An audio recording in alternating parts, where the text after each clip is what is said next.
Ciao e bentornato nuovamente nel mio canale e se sei nuovo benvenuto e allora iscriviti al canale e clicca subito sulla campanella per rimanere sempre aggiornato su nuovi video, lasciami un bel commentino qua sotto, anche semplicemente un cuoricino per farmi sapere che sei passato o che sei passata e lasciami un bel like per supportare il mio canale.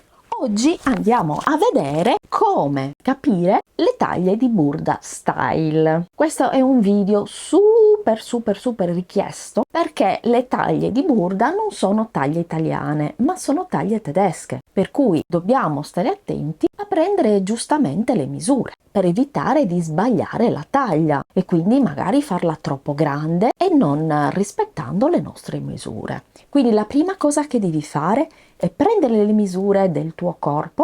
Avevo fatto tempo fa un video dove ti avevo fatto vedere come si prendono le misure del corpo. Ti lascio giù il link per andarlo a guardare se non l'hai ancora visto, perché prendere le misure è molto importante, saperle prendere bene. Io ti lascio al video e poi ci vediamo dopo. Quindi andiamo a vedere come prendere le misure di Burda. Prima di tutto dobbiamo prendere tutte le misure su di noi utilizzando un metro da sarto che non deve essere né troppo rigido e né troppo morbido. Diciamo che questa consistenza va abbastanza bene. Tra l'altro questo è un metro da nastro che ha i centimetri da una parte e qua gli ink dall'altra, che sono le taglie utilizzate in America, ecco, le taglie americane. Dopo aver preso le nostre misure, che sono per esempio l'altezza, la circonferenza seno, la circonferenza vita, la circonferenza fianchi, la lunghezza manica, che si prende sempre così piegando il braccio. Ecco, dopo aver preso tutte queste misure bisogna confrontarle con le tabelle delle misure Burda. Indossate sempre biancheria intima e scalzi, questo è l'ideale. La postura deve essere retta senza irrigidirci. Bisogna confrontare queste tabelle che troviamo qua e scegliere la taglia che più si avvicina alla nostra, quindi in genere vale la regola.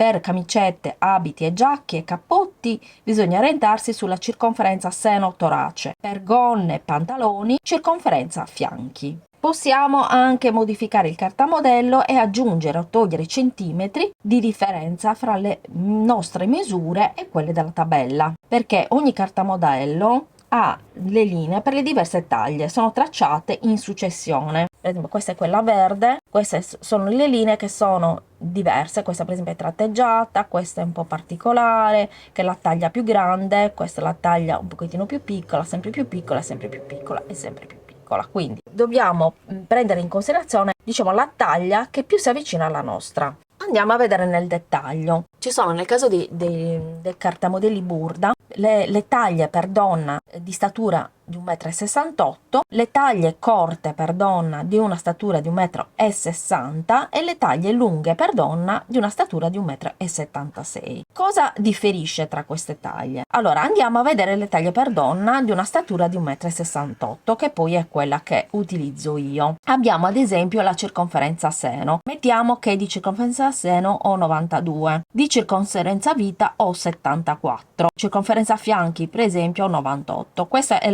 proprio la base, però non è che dobbiamo per forza avere queste misure, perché tra la 38 e la 40 ci sono una serie di misure di centimetri. La taglia 38 e la 40 vanno dall'88 centimetri al 92 centimetri, quindi da 89 centimetri a 91 centimetri io faccio sempre parte della taglia 38. Questa è la taglia 40, ma la taglia 40 l'avrò anche se avrò per esempio 95 di circonferenza seno oppure 78 di circonferenza vita, perché tutte le misure per esempio che vanno da 74 a 78 fanno sempre parte della taglia 40.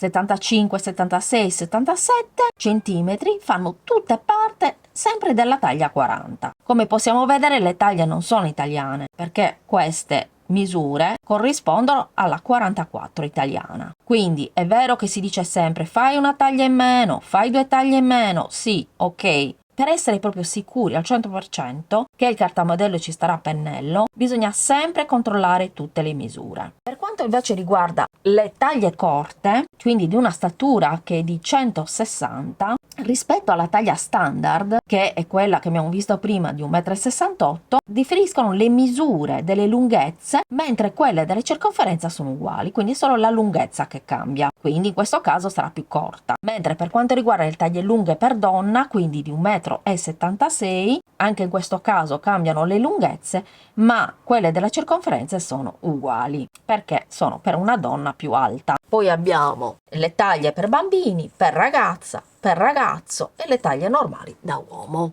Come si riporta il cartamodello dal foglio tracciati? Si fa in questo modo. Il foglio tracciati è formato da vari colori, come possiamo vedere qui. Quindi blu, rosso, verde e abbiamo i numeri. Come possiamo vedere qui, se noi abbiamo bisogno di rilevare il cartamodello 4, io vado lungo i bordi, sia in alto che in basso, ho dei numeri di ricerca delle parti del cartamodello. Perpendicolarmente rispetto a questi si trovano gli stessi numeri che permettono di riconoscere le parti del cartamodello e quindi i numeri e i contorni hanno lo stesso colore. Ad esempio, facciamo un esempio. Qua abbiamo 5, per esempio rilevare il numero il cartamodello 5, perpendicolarmente mi sono trovata il 5. Dovrò rilevare questo nero. A seconda della taglia ovviamente deciderò di queste linee, dovrò scegliere. Comunque è questo qui. Quindi è anche facile da trovare perché è perpendicolare al numero. Poi bisogna decalcare il cartamodello. Io prima di decalcarlo utilizzo un evidenziatore. Per esempio, se devo fare questo, evidenzio questa parte qui. Abbiamo detto il numero 5, quindi faccio così. Come possiamo vedere è più visibile rispetto alle altre linee.